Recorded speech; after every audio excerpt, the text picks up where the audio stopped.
અમદાવાદ શહેરમાં અષાઢી બીજના પાવન અવસરે નીકળનારી ભગવાન જગન્નાથજીની રથયાત્રાને હવે ગણતરીના દિવસો રહ્યા છે બાકી, ત્યારે અમદાવાદ મ્યુનિસિપલ કોર્પોરેશનનું તંત્ર એક્શન મોડમાં છે। રથયાત્રાના રૂટ અને તેની આસપાસના વિસ્તારોમાં લાખોની જનમેદની એકત્ર થતી હોવાથી લોકોની સુરક્ષાને ધ્યાનમાં રાખીને એએમસીના એસ્ટેટ વિભાગને તમામ જર્જરિત અને ભયજનક મકાનોને નોટિસ પાઠવી છે।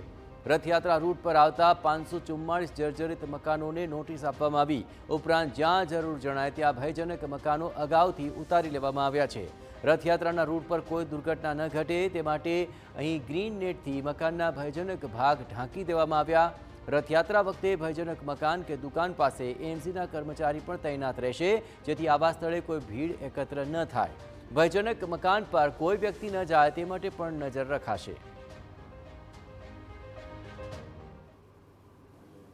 ભગવાન જગન્નાથની 149મી રથયાત્રા જે 16 જુલાઈના રોજ યોજાનાર છે તેના તૈયારીના ભાગરૂપે અમદાવાદ મ્યુનિસિપલ કોર્પોરેશનના એસ્ટેટ વિભાગ દ્વારા મધ્ય ઝોનના વિસ્તારમાં કુલ 544 જેટલા મકાનોને ભયજનક જાહેર કરીને નોટિસ અને સ્ટીકર લગાવવામાં આવેલા છે।